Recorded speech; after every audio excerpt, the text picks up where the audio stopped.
Kabupaten Oku menerima vaksin COVID-19 Sinovac dari Provinsi Sumatera Selatan sebanyak 5.360. Vaksin tersebut langsung disimpan di gudang farmasi untuk kemudian didistribusikan ke 18 puskesmas dan 3 rumah sakit yang ada di Oku.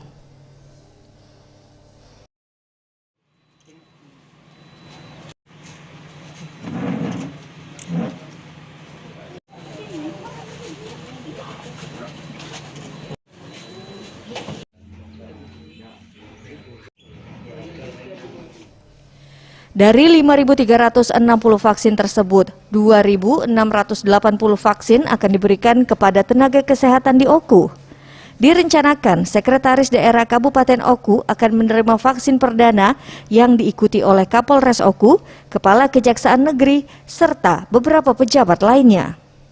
Sekretaris Dinas Kesehatan Oku sekaligus juru bicara gugus tugas percepatan penanggulangan COVID-19 Rojali mengatakan, keseluruhan vaksin yang diberikan untuk diberikan kepada tenaga kesehatan sebanyak 2 tahap, termasuk para pejabat di lingkungan pemerintah Oku.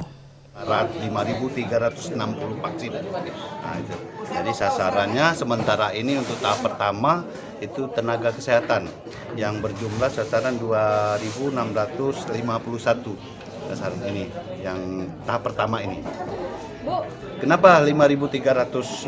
Karena 2.651 dikalikan 2 tahap, divaksin 2 tahap. Satu kali kita laksanakan simbolis hari Selasa di Puskesmas Kemalaraja, dan yang kedua 14 hari setelah itu.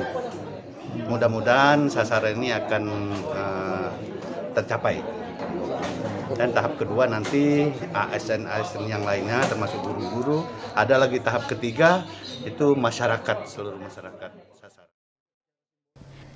Sementara itu, Bupati Oku Kuryana Aziz mengaku siap menjadi orang pertama yang menerima vaksin Sinovac.